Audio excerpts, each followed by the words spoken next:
নমস্কার বন্ধুরা, আমাদের এই এডু এনলাইটেনমেন্ট চ্যানেলে সবাইকে স্বাগত জানাই। তো আজকে আমি তোমাদের সাথে প্রথম একটা প্র্যাকটিস সেট নিয়ে আলোচনা করব। আমি নিজে থেকে তৈরি করা প্র্যাকটিস সেট।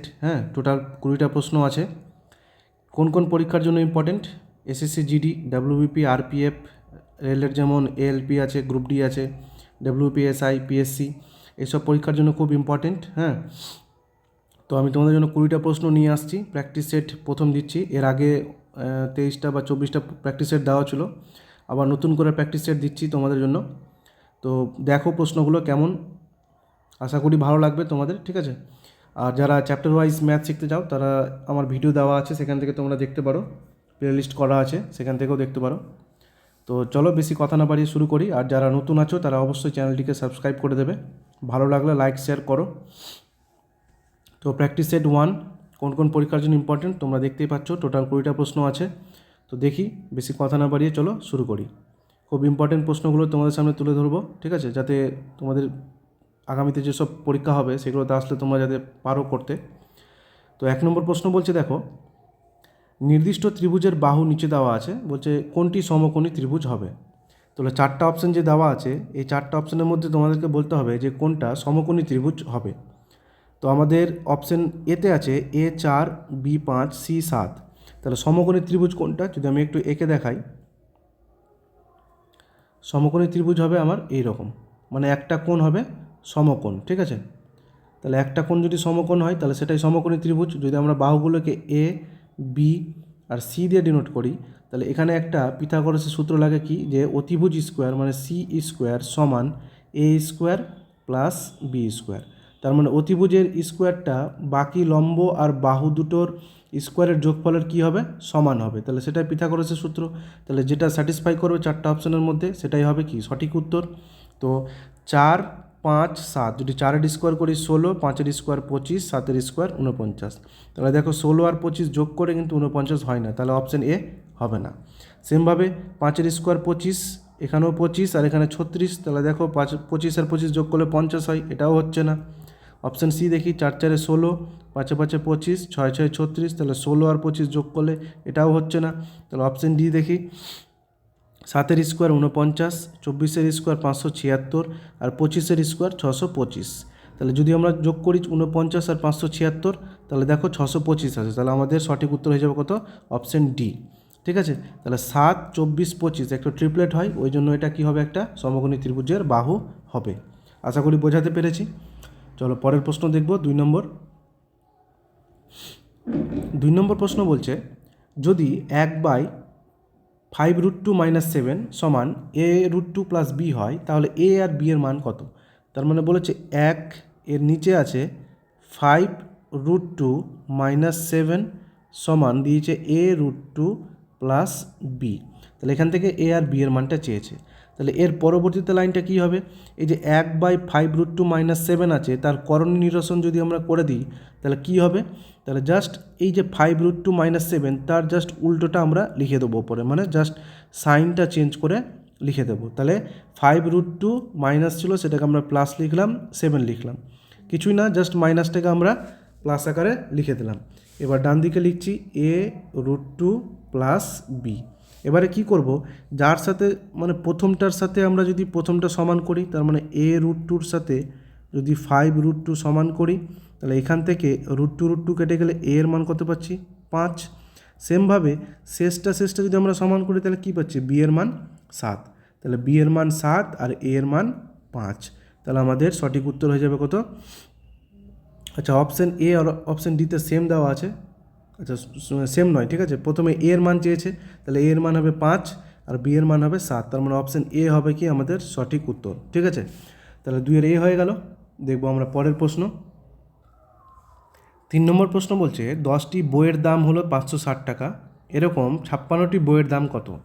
তাহলে 10টি বইয়ের দাম যদি 560 টাকা হয়, তাহলে একটি বইয়ের দাম কত হবে, 560কে 10 দ্বারা ভাগ, একটা শূন্য কেটে দিলে কত, 56। তাহলে একটা বইয়ের দাম যদি 56 টাকা হয়, তাহলে 56টি বইয়ের দাম কত হবে, তাহলে তার সাথে 56 গুণ, তাহলে 56 × 56 যদি গুণ করে দিই তাহলে হয়ে যাবে 5 × 6 = 60, 5 × 5 = 25, 6 × 6 = 36, 6, 3, 25 আর 6 31, তার মানে 3136 টাকা। তাহলে অপশান সি হয়ে যাবে কি আমাদের সঠিক উত্তর। চলো পরের প্রশ্ন।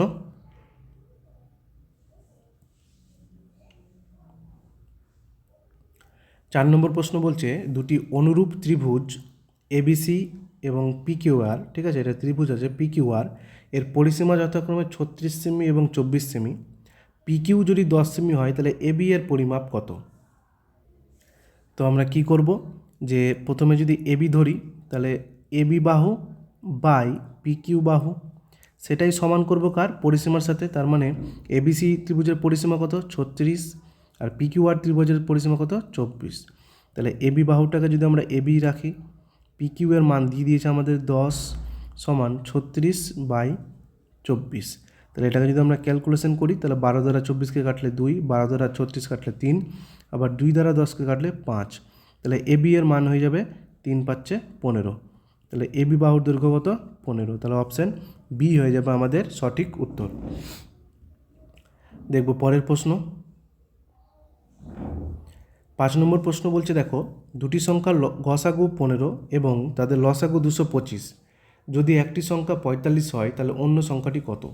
তাহলে আমরা গসাগু লসাগু থেকে একটা সূত্র জানি কি, যে প্রথম সংখ্যা ইন্টু দ্বিতীয় সংখ্যা সমান লসাগু ইন্টু গসাগু। তাহলে এখান থেকে প্রথম সংখ্যা যদি আমার 45 দেওয়া আছে, দ্বিতীয় সংখ্যা ধরে নিলাম এক্স, লসাগু দেওয়া আছে 225,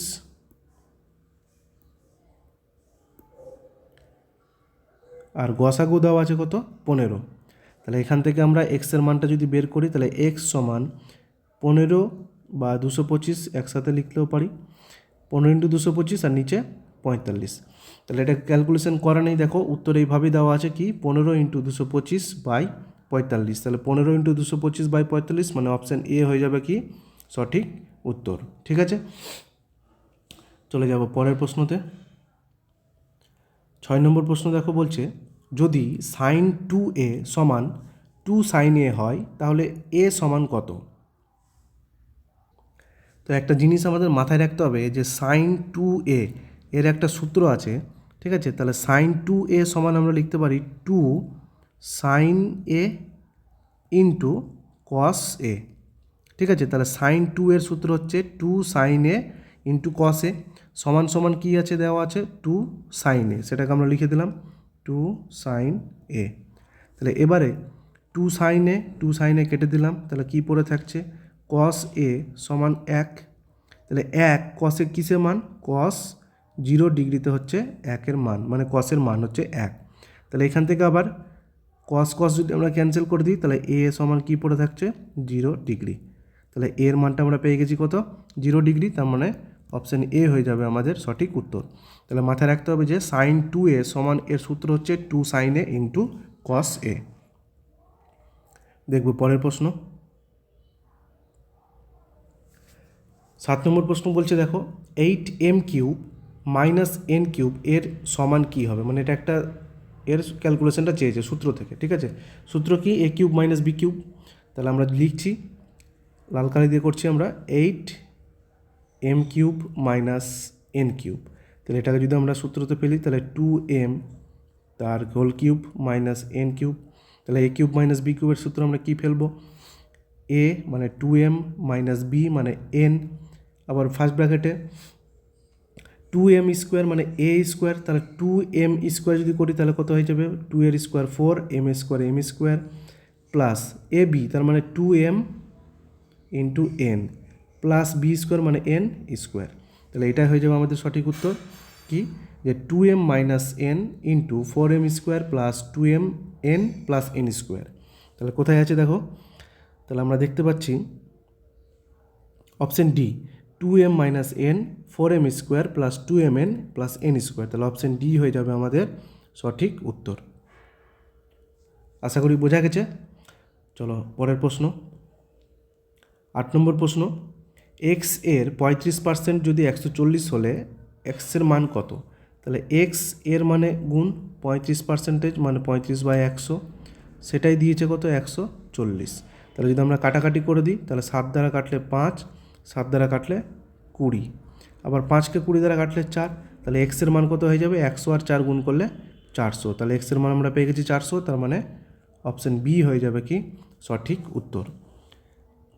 তাহলে এই ধরনের প্রশ্নই আমাদের পরীক্ষাতে আসে, এই জন্যই তোমাদের সামনে তুলে ধরছি যাতে তোমরা করতে পারো পরীক্ষাতে, প্র্যাকটিসটাও হয়ে যাবে তোমাদের। 9 নম্বর প্রশ্ন দেখো, বলছে একটি গোলকের ব্যাসার্ধ দ্বিগুণ হলে নতুন গোলকের আয়তনের সাথে মূল গোলকের অনুপাত কত হবে? তাহলে একটা গোলকের ব্যাসার্ধ যদি আমি প্রথমে ধরি আর, পরবর্তীতে হয়ে গেছে কত আর 2r, মানে দ্বিগুণ হয়েছে 2r, তাহলে প্রথমে ছিল আর, পরে হয়েছে 2r, তাহলে নতুন গোলক হচ্ছে এর ব্যাসার্ধ 2r আর পুরনো গোলক হচ্ছে ব্যাসার্ধ r, তাহলে নতুন গোলকের আয়তনের সাথে মূল গোলকের আয়তনের অনুপাত কত? তাহলে নতুন গোলকের যেহেতু ব্যাসার্ধ 2r, তাহলে তার আয়তন কত হয়ে যাবে? তার মানে যদি তার আমরা কিউব করে দিই, ঠিক আছে, অনুপাত আগের বা মূল গোলক আর কিউব, তাহলে আর এর কিউব করে দিলাম, তাহলে এখান থেকে যদি আমরা করি তাহলে 8 r cube is two r cube, r cube r cube কেটে দিলে আমাদের উত্তর হয়ে যাবে 8:1, তাহলে অপশান বি হয়ে যাবে কি আমাদের সঠিক উত্তর, যে নতুন গোলকের আয়তনের সাথে মূল গোলকের অনুপাত কত হবে? 8:1। চলো পরের প্রশ্ন, সরলীকরণ দিয়েছে একটা, ঠিক আছে, তো আমরা কী দেওয়া আছে 72 - 52 + 32 + 2 × 32 - 8, তাহলে খুব একটা সহজ একটা সরলীকরণ দিয়েছে। তো এটা 10 নম্বর প্রশ্নটা তোমাদের জন্য হোমওয়ার্ক দিলাম, এটা অবশ্যই কমেন্টে জানাবে তোমরা, ঠিক আছে। চলো পরের প্রশ্ন, 11 নম্বর প্রশ্ন বলছে একটি শহরের বর্তমান জনসংখ্যা 50,000, যদি শহরের জনসংখ্যা বার্ষিক 4% বৃদ্ধি পায় তাহলে 2 বছর পর জনসংখ্যা কত হবে? তো এই ধরনের প্রশ্ন আমার পার্সেন্টেজ চ্যাপ্টারে মানে অনেক আছে, ঠিক আছে, অনেক আগের যে চ্যাপ্টার ওয়াইজ ভিডিও আছে সেগুলো তো প্রচুর করানো আছে এইসব প্রশ্ন, সেখান থেকে তোমরা দেখে নিলে আশা করি তোমাদের ক্লিয়ার হয়ে যাবে। তো এখানেও ক্লিয়ার হয়ে যাবে, আমি বলে দিচ্ছি।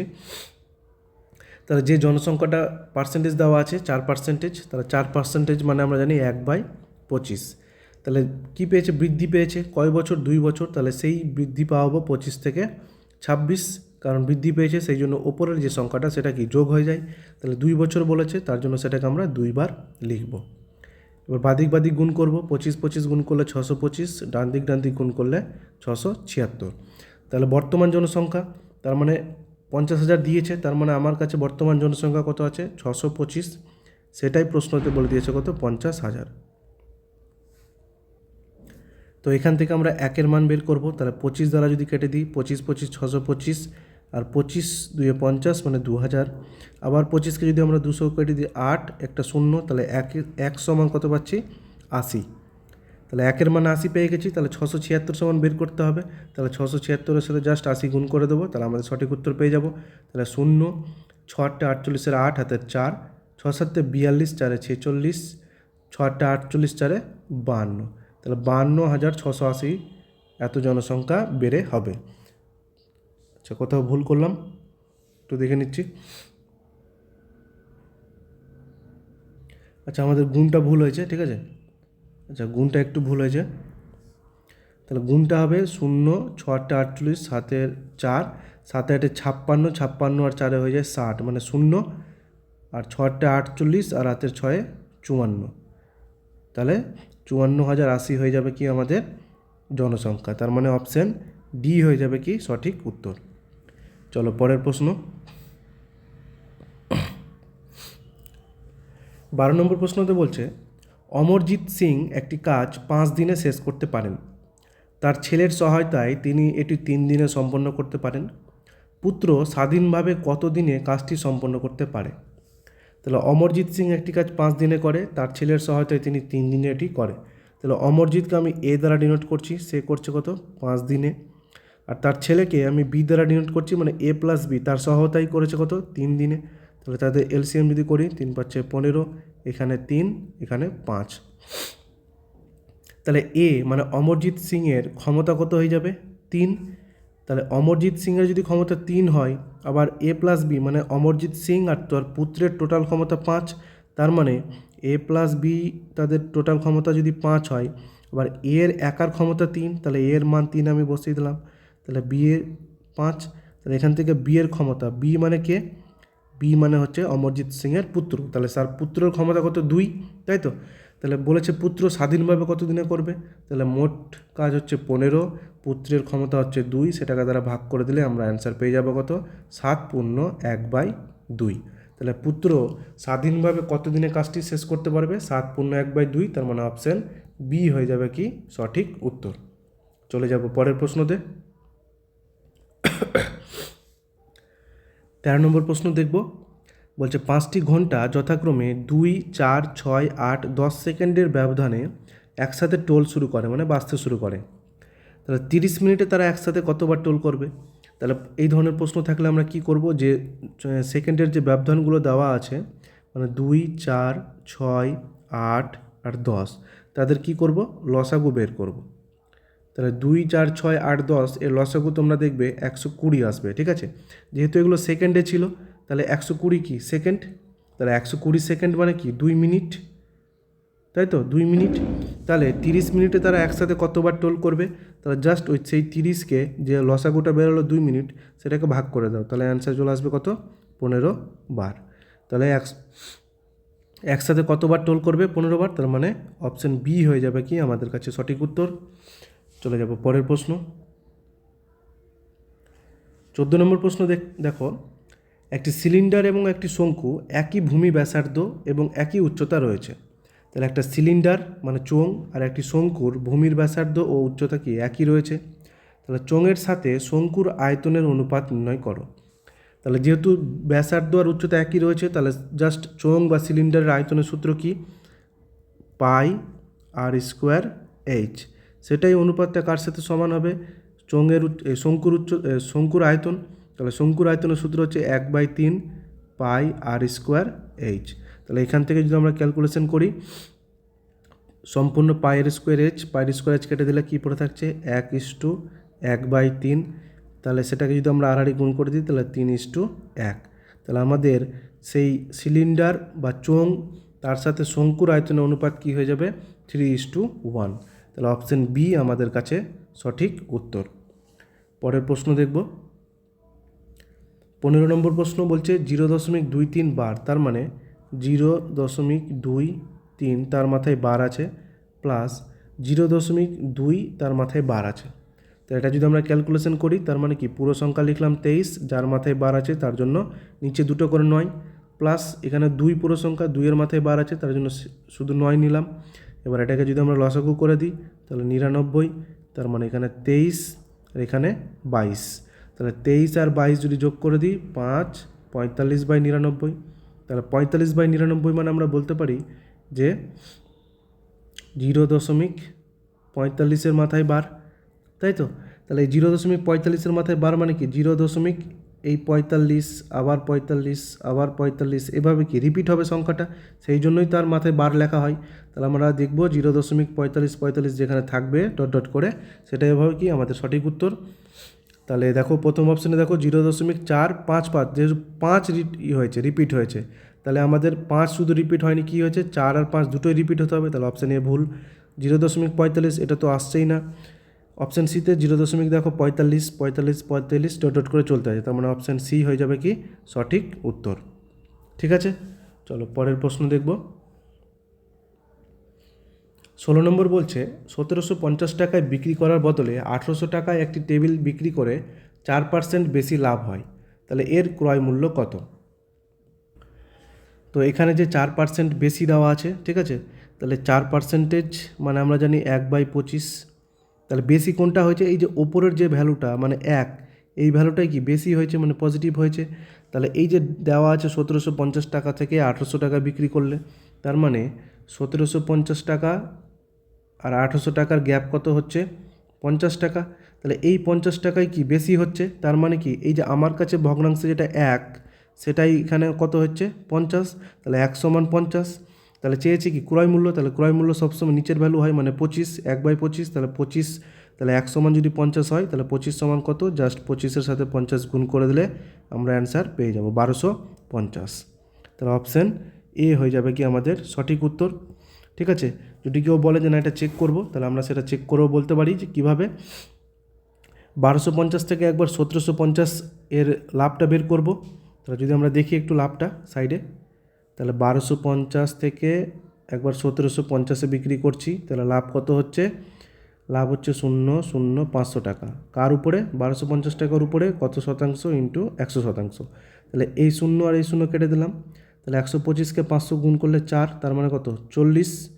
তাহলে প্রথমটাতে 40, এবার দ্বিতীয়টা দেখি।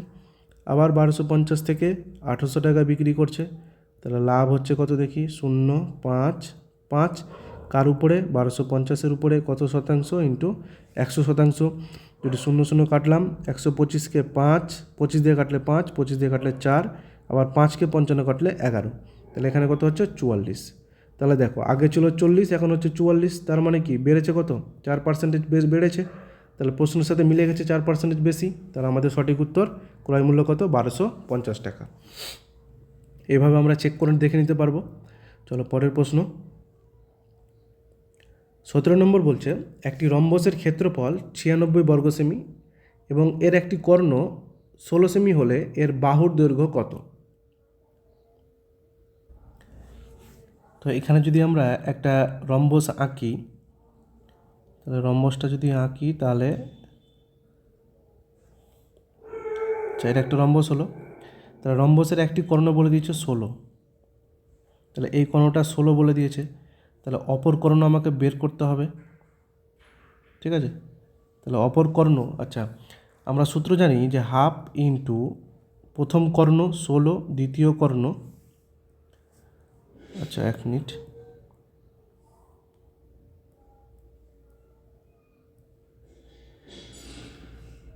আচ্ছা আমরা জানি হাফ ইন্টু প্রথম কর্ণ বা দুটি কর্ণের গুণফল, তাহলে 16 ইন্টু এক্স, সেটাই কিসের সমান হয়? ক্ষেত্রফলের সমান হয়। রম্বসের একটা সূত্র যে দুটি কর্ণের গুণফল বাই 2 সমান ক্ষেত্রফল। তাহলে এখান থেকে 2 দ্বারা কেটে দিলে 8, আবার 8কে 96 কেটে দিলে 12, তাহলে এক্সের মান হয়ে যাবে কত? 12। তাহলে একটা কর্ণ যদি 16 হয়, তার মানে কি এই অর্ধেক অর্ধেক ভাগ আছে, তাহলে 8, এটুকুও 8, তাহলে অপরটা যদি 12 হয়, তাহলে 6 6 করে ভাগ আছে, তাই তো? তাহলে এবার আমি একটু কালো কালিতে যেটা দেখাচ্ছি, ঠিক আছে, কালো কালি যেটুকু দেখাচ্ছি আমি, এইটুকুর মধ্যে এটা একটা সমকোণী ত্রিভুজ পড়ে যাচ্ছে, ঠিক আছে? তাহলে এটা 8, এটা 6, তাহলে এটা কত হবে? ট্রিপলেট অনুযায়ী বা পিথাগোরাসের সূত্র অনুযায়ী সেই বাহুটা কত হয়ে যাবে? 10। তাহলে এখান থেকে আমরা বলতে পারবো যে সেই কর্ণের, সেই রম্বসের বাহুর দৈর্ঘ্য কত? 10 সেমি। তাহলে অপশন সি হয়ে যাবে আমাদের কাছে সঠিক উত্তর। পরের প্রশ্ন দেখব 18 নম্বর। 18 নম্বর বলছে 2 এর পাওয়ারে 2, ঠিক আছে, তার পাওয়ারে আবার 2, তার পাওয়ারে আবার 2 আছে, তাহলে এটা কি হবে? জাস্ট যে পাওয়ারগুলো আছে সেগুলো গুণ করে দেবো, তাহলে 3টে 2 গুণ করে দিলে 2 2 4 2 8, তার মানে 2 এর পাওয়ারে 8 হয়ে যাবে কি সঠিক উত্তর। তার মানে অপশান এ হয়ে যাবে কি সঠিক উত্তর। চলে যাব পরের প্রশ্ন। 19 নম্বর প্রশ্ন বলছে, হরিশ এবং বিমল 20 দিনে একটি কাজ শেষ করতে পারে। তারা 15 দিন এটিতে কাজ করে এবং তারপর বিমল চলে যায়। বাকি কাজ হরিশ একাই 10 দিনে সম্পন্ন করে। হরিশ একা কত দিনে কাজটি সম্পূর্ণ করতে পারবে? তো এখানে আমরা কি করব? হরিশ আর বিমল, তাহলে হরিশকে এইচ ধরলাম, বিমলকে বি ধরলাম, তারা করছে 20 দিনে, আর হরিশকে আমি ধরলাম এক্স দিনে, যেহেতু একটা চেয়েছে হরিশ একা কত দিনে করবে, তাহলে তাদের এলসিএম যদি করি, তার মানে 20 ইন্টু এক্স মানে 20x, এখানে হয়ে যাবে এক্স, এখানে হয়ে যাবে 20। তাহলে হরিশ আর বিমল তাদের ক্ষমতা হয়ে যাবে এক্স, আর হরিশের একার ক্ষমতা হয়ে যাবে কত? 20। বলছে তারা 15 দিন এটিতে কাজ করেছে, তার মানে তারা একসাথে কাজ করেছে এইচ প্লাস বি, তার মানে হরিশ আর বিমল, তাহলে তাদের একসাথে ক্ষমতা হচ্ছে এক্স। তাহলে একদিনের ক্ষমতা যদি এক্স হয়, তাহলে তারা 15 দিন করেছে, তার মানে কত? 15x কাজ করে গেছে। তাহলে বাকি কাজ কত থাকছে? বাকি কাজ থাকছে 20x মাইনাস 15x, তার মানে কত? 5x। তাহলে এই 5x কাজটা কে করছে? বিমল যেহেতু চলে গেছে, তাহলে হরিশ করবে, তাহলে হরিশের ক্ষমতা কত? 20। তাহলে সেই ক্ষমতাকে, কাজের এককটাকে যদি 20 দ্বারা ভাগ করে দিই, তাহলে সেটাই হয়ে যাবে কি সে কত দিনে করছে, সেটা দেওয়া আছে দেখো 10 দিনে। তাহলে এখান থেকে যদি আমরা এক্সের মানটা ক্যালকুলেশন করি, 5কে 10 দ্বারা কেটে দিলে 2, তাহলে এক্সের মান 20 দিয়ে 40। তার মানে এক্সটা কি ধরেছিলাম? হরিশ একা কত দিনে করবে? 40 দিনে সেই কাজটি করবে। তাহলে অপশান এ হয়ে গেল কি আমাদের কাছে সঠিক উত্তর। এই প্র্যাকটিস সেটের আমরা 19টা প্রশ্ন করে ফেললাম। 20 নম্বর প্রশ্ন আমরা দেখব। যদি একটি বৃত্তের ক্ষেত্রফল 154 বর্গ সেমি হয়, তাহলে বৃত্তের পরিধি কত? তাহলে আমরা বৃত্তের ক্ষেত্রফলের সূত্র কি জানি? পাই আর স্কোয়ার, সেটাই বলে দিয়েছে কত? 154। এখান থেকে আর এর মানটা বের করব। পায়ের মান হচ্ছে 22/7 ইন্টু আর স্কোয়ার, সেটাই বলে দিয়েছে 154। এখান থেকে যদি ক্যালকুলেশন করি 22কে 154 কাটলে 7, তাহলে আর স্কোয়ার সমান 7 সাথে 49, তাহলে আর এর মান কত হয়ে যাবে, √49 মানে কত 7। তাহলে আর এর মান বা ব্যাসার্ধ পেয়ে গেলাম 7। চেয়েছে কি বৃত্তের পরিধি, পরিধির সূত্র কি 2πr, তাহলে 2 ইন্টু 22/7 ইন্টু আর এর মান বের করলাম 7, তাহলে 7 কেটে গেলে 22 44, তাহলে পরিধি হয়ে যাবে 44 সেমি। তাহলে অপশান বি হয়ে গেল আমাদের কি রাইট অ্যান্সার। তো আমরা 20টা প্রশ্ন করে ফেললাম প্র্যাকটিস সেটের। এই যে 20টা প্রশ্ন দিয়েছি তোমাদের জন্য খুব ইম্পর্টেন্ট বিভিন্ন পরীক্ষার জন্য, ঠিক আছে। তো কেমন লাগলো অবশ্যই জানাও। এই ধরনের প্রশ্ন প্র্যাকটিস সেট আমি আরও দেবো তোমাদের সুবিধার্থে, যাতে SSC GD, WP, RPF, WPS, IPSC বিভিন্ন পরীক্ষাতে যাতে তোমাদের কাজে লাগে আর কি, ঠিক আছে। তো বেশিরভাগ বিভিন্ন গ্রুপে শেয়ার করো, সবার মাঝে ছড়িয়ে দাও ভিডিওগুলো। তো আশা করি ভালো লাগলো, ঠিক আছে। দেখা হচ্ছে পরের ভিডিওতে।